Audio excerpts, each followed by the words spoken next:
So, Brother Kasha coming back at you with another lesson, giving all glory, honor, and praises to Yahweh by Hashem Yahushai, by Hashem Hakodash.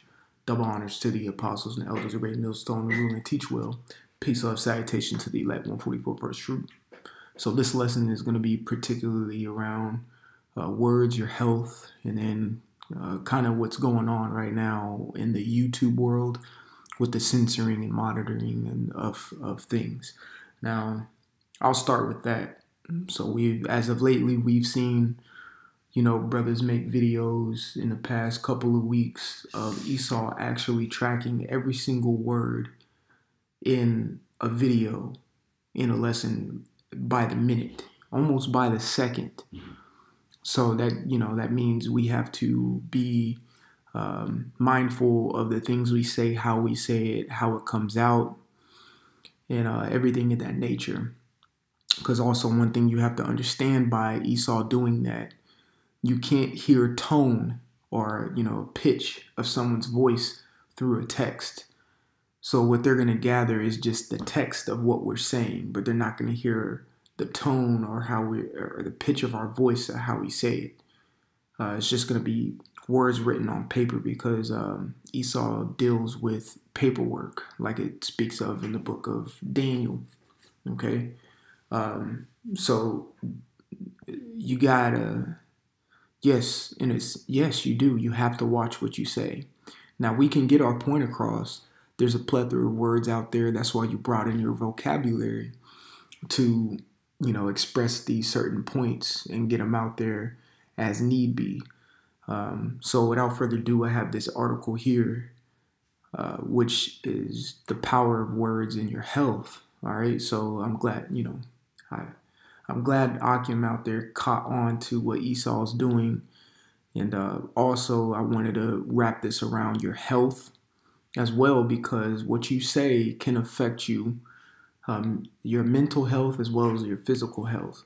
So I got this article up from Kirby Medical Center. This came out in 2016, and it says the power of words in your health. I'm gonna go down to the third paragraph. I was reading this. I'll put this article or this in the description box below. It's not too long. You could just read that, but it has some good stuff in it. And I'm gonna read this paragraph here. So it says, I'll zoom in. Salaki. All right. So it says, the words that we use in our daily life are a habit, a settled or regular tendency or practice. Any statement we read, see, or speak regularly is seen as more valid than one we're exposed to only occasionally. Some of us are in the habit of using negative words or phrases over and over again. So I'm going to stop right there. And that goes into, us in this truth, man. Yes, there's a lot of things to say about Babylon. All right. And we do repeat these things over and over again because it is the truth, But sometimes I'm not saying anyone does this, but let me just say it, vaguely. Don't always go and speak about destruction every single time you do a lesson or you preach. The priest up top, he did a lesson on a variety. You should have variety in your lessons. Do a lesson on a breakdown. Do a lesson on characteristics. Do an uplifting lesson. Okay, do a lesson on faith. Do a lesson on destruction. Do a lesson on prophecy, what's going on politically and geopolitically. There's a variety of things that you can get into with the Bible. Don't always be so stuck on, this place, will be erased, things of that nature. So some of us, it says, are in the habit of using negative words or phrases over and over again. And you have to get out of that pattern. If you find yourself in that pattern, or if someone has told you like, hey bro, every time you come around, you always, say you catch a hell or did this. All of us are catching hell. You know, find the silver lining in things, find the positivity in things, and, you know, bring in some positive words. Now let's continue. It says the more we use and hear words or phrases, the more it becomes normal and the more power it has over us, right? So if you're consistently using negative phrases, negative connotations, negative words, it's going to overpower you, and it's going to become something that's second nature to you. Always being mad at America is not going to change America. It's always going to be like that. You know what I'm saying? Sometimes you got to let things be, you know, focus on yourself and how you can better yourself, because yes, believe it or not, you can better yourself in this hellhole. You really can. It's very possible. The scriptures talk about how the Lord, everything is possible. Nothing is impossible for the Lord. And also the scriptures talk about in the classic scripture of Philippians 4:13, I can do all things through Hamashiach, Yahushua, who strengtheneth me. So you can do all things through the Lord. So it's possible for you to change your attitude, change your speech, change what you speak on. You see what I'm saying? Bring more positive light into your life, man. Bring joy. The scriptures are here to bring this joy and comfort.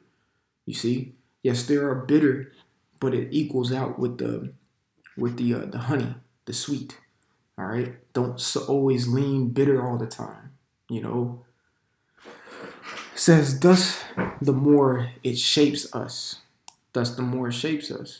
All right? Have you ever been around a person that is always negative in their speech? Does your body feel energized from those interactions or drained and exhausted? Exactly. It says words have power over your physical body. If you're experiencing stress and you're getting certain ailments, it's maybe because you're not bringing enough positivity in your life, or bringing enough positivity around you, or actually going to seek that positivity, aka going to see bros or something, call a brother up. You don't always have to physically pull up, but, you know, call somebody, you know. So this brings me to my precept that I want to get here. This is Proverbs chapter 16. I'll start at verse 23. It says, the heart of the wise teacheth his mouth, and addeth learning to his lips. Right. It says the heart of the wise teaches his mouth. Now that's bringing me back to what I was saying in the inception of this lesson. We have to watch what we say because we are being heavily monitored. Everyone is, okay?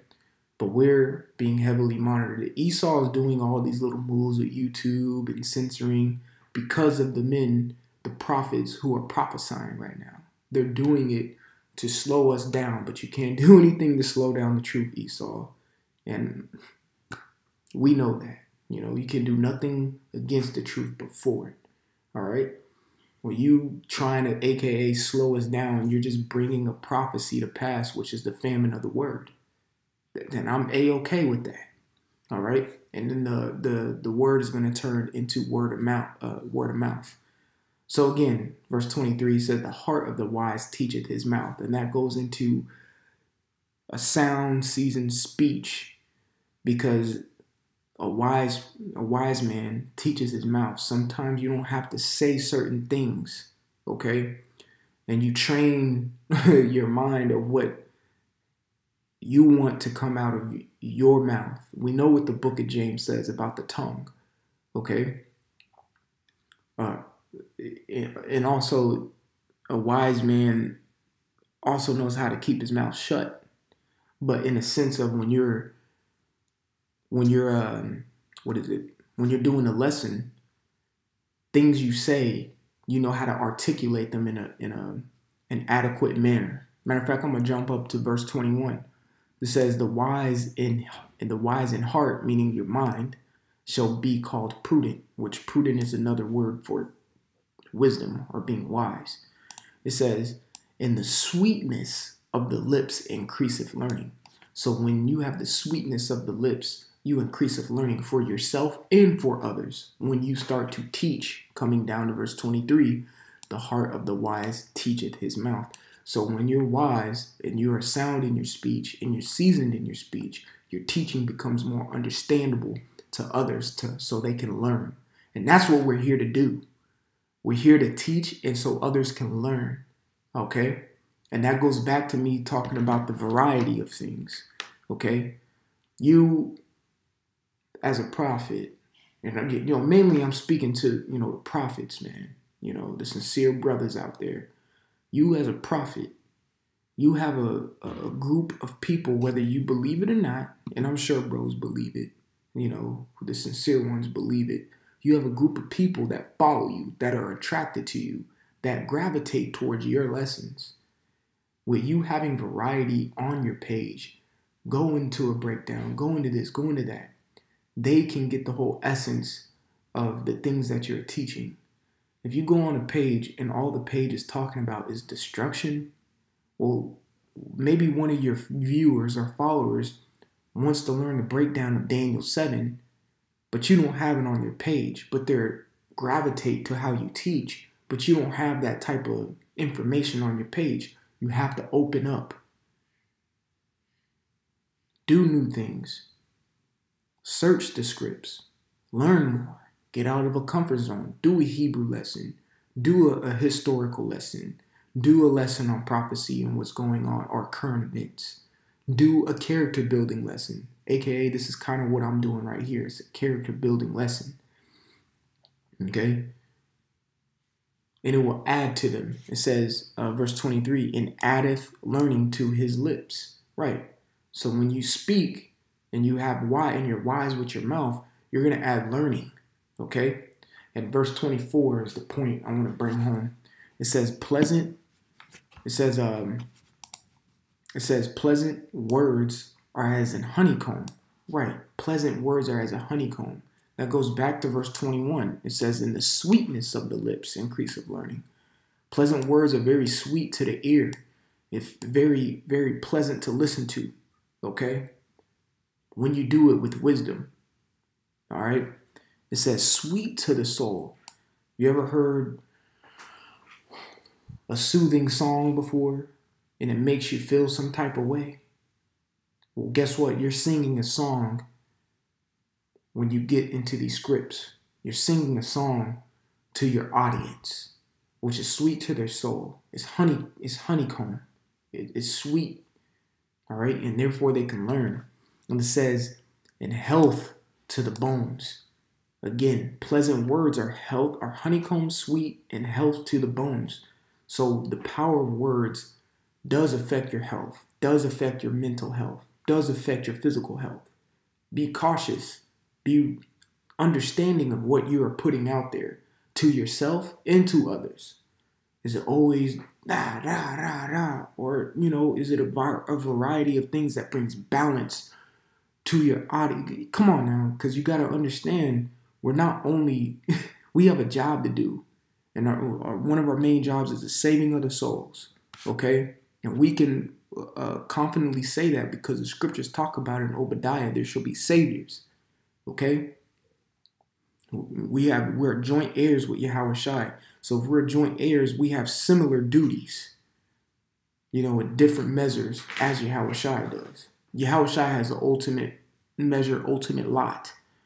But we branch off of that. Lord willing, we be a part of that number. We branch off of that.